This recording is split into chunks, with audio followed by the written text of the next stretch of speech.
Hello friends, எல்லாரும் எப்படி இருக்கீங்க? நல்லா இருக்கீங்களா? இன்னைக்கு நம்ம சேனல் என்ன பார்க்க போறோம்னா, பச்சை மொச்சையும் கத்திரிக்காயை வச்சு புளிக்குழம்பு தாங்க பண்ண போகிறோம்.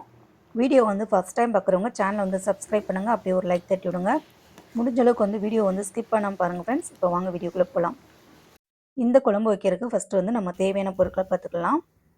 நான் மொச்சை 1/2 கிலோ வாங்கினேங்க. இதை உரிச்சு எடுத்து வச்சுருக்கேன்.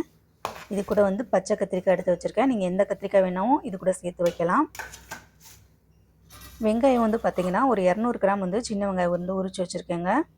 3 தக்காளி எடுத்திருக்கேன். பூண்டு பார்த்திங்கன்னா ஒரு 10 பல்லு பூண்டு எடுத்துக்கோங்க. காரத்துக்கு தகுந்த மாதிரி பச்சை மிளகாய் எடுத்துக்கோங்க. புளி பார்த்திங்கன்னா ஒரு பெரிய நெல்லிக்காய் சைஸ் அளவு புளி எடுத்திருக்கேன். இது தண்ணி ஊற்றி ஊற வச்சிடலாங்க.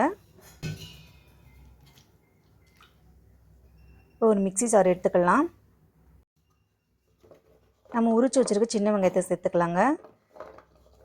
வெங்காயத்தை நல்லா பேஸ்ட்டாக அரைக்காமல் 2 பல்ஸ் விட்டு எடுத்துக்கோங்க. நல்லா குறப்பாக அரைச்சிக்கோங்க. நீங்கள் அம்மிக்கல் இருந்தால் தட்டி கூட எடுத்துக்கலாம். இதை அரைச்சி எடுத்துகிட்டு வந்தாச்சு.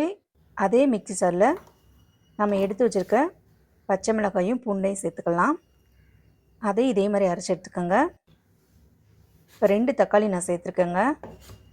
பெரிய பழமாக இருந்தால் 2 தக்காளி சேர்த்துக்கோங்க. சின்ன பழமாக இருந்தால் 3 பழம் சேர்த்துக்கோங்க. அதையும் பேஸ்ட்டாக அரைச்சி எடுத்து வந்தாச்சு. இப்போ அடுப்பத்தை வச்சுக்கலாம். ஒரு கடாயில் கொஞ்சமாக எண்ணெய் விட்டுக்கலாம். எண்ணெய் நல்லா காஞ்ச பின்னாடி 1/4 டீஸ்பூன் வெந்தயம் சேர்த்துக்கோங்க.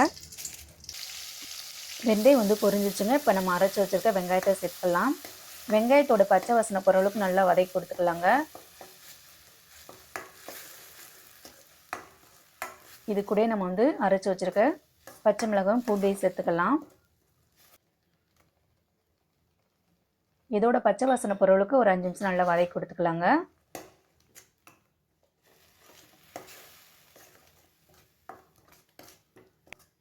இப்போ நம்ம அரைச்சி வச்சுருக்க தக்காளி பேஸ்ட்டை சேர்த்துக்கலாங்க. 5 நிமிஷம் நல்லா கிளறி கொடுத்துக்கலாம். லைட்டாக எண்ணெய் பிரிஞ்சு வரும். அந்த டயத்தில் நம்ம மஞ்சள் தூள் சேர்த்துக்கலாம். நான் ஒரு 1/4 டீஸ்பூன் மஞ்சள் தூள் சேர்க்குறேன்.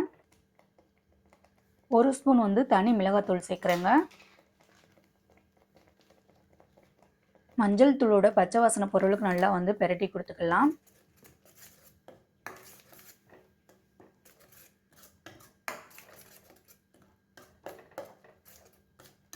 இந்த டயத்தில் நம்ம கட் பண்ணி வச்சுருக்க கத்திரிக்காயை சேர்த்துக்கலாங்க.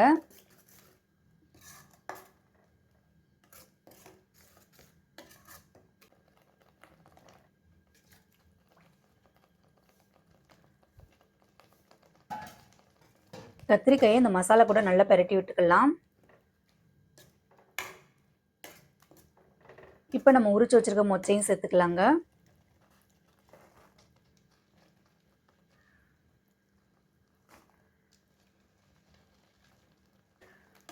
ரெண்டையும் நல்லா கிளறி கொடுத்துக்கலாம்.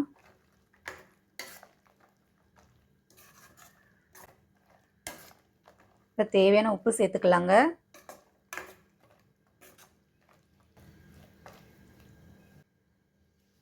உப்பு சேர்த்து நல்லா பெரட்டி கொடுங்க.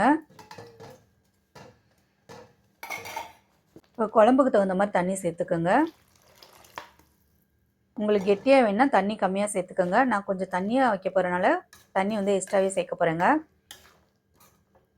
இப்போ தண்ணி சேர்த்துட்டு நல்லா கிளறி கொடுத்தாச்சு. இப்போ புளி தண்ணி கரைச்சிக்கலாம். புளி தண்ணி கரைச்சி எடுத்தாச்சுங்க. இது கூட வீட்டு மிளகாய் பொடி சேர்க்குறேன். காரத்துக்கு தகுந்த மாதிரி நீங்கள் வீட்டு மிளகாய் பொடி சேர்த்துக்கோங்க. நான் 2 டேபிள் ஸ்பூன் வீட்டு மிளகாய் பொடி சேர்க்குறேங்க. இதை நல்லா கரைச்சி விட்டுக்கலாம் கெட்டி இல்லாமல்.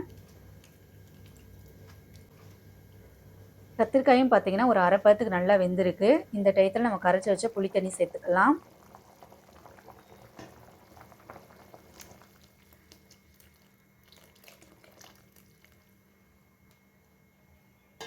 புளி தண்ணி சேர்த்த பின்னாடி கொஞ்சமாக தண்ணி சேர்க்குறேன். தண்ணி சேர்த்துட்டு நல்லா கிளறி கொடுத்துக்கலாம். இப்போ ஒரு மூடி போட்டுடலாங்க. ஒரு 15 நிமிஷம் குழம்பு நல்லா கொதிக்கட்டும். ஓப்பன் பண்ணி பார்க்கலாங்க. குழம்பு நல்லா கொதிச்சுக்கிட்டு இருக்கு. இன்னும் ஒரு 5 நிமிஷம் குழம்பு கொதிக்கட்டும். நல்லா கெட்டியாக திக்காக கிடைக்கும். சாதத்தில் ஊற்றி சாப்பிட்றப்ப செம்ம டேஸ்ட்டாக இருக்குங்க. பாருங்கள், குழம்பு நல்லா வத்திருச்சு. இதுக்கு ஒரு தாளிப்பு மட்டும் நம்ம கொடுத்துடலாம்.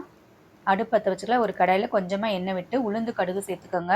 இது கூட வந்து ஒரு 10 வெந்தயம் சேர்த்துக்கலாம். 1/4 டீஸ்பூன் வந்து ஜீரகம் சேர்த்துக்கலாம். 2 கொத்து கருவேப்பிலை சேர்த்துக்கோங்க. இந்த தாளிப்பு அப்படியே வந்து குழம்பு கூட மிக்ஸ் பண்ணி விட்டுடலாம். அவ்வளோதாங்க, ஒரு சூப்பரான பச்சை மொச்சையை வச்சு கத்திரிக்காயும் சேர்த்து புளிக்குழம்பு பண்ணியிருக்கோம். செம்ம டேஸ்ட்டாக இருக்கும். இதே மாதிரி நீங்கள் ட்ரை பண்ணி பாருங்கள். வீடியோ பிடிச்சிருந்தா நம்ம சேனல் வந்து லைக் பண்ணுங்கள். தேங்க்ஸ் ஃபார் வாட்சிங்.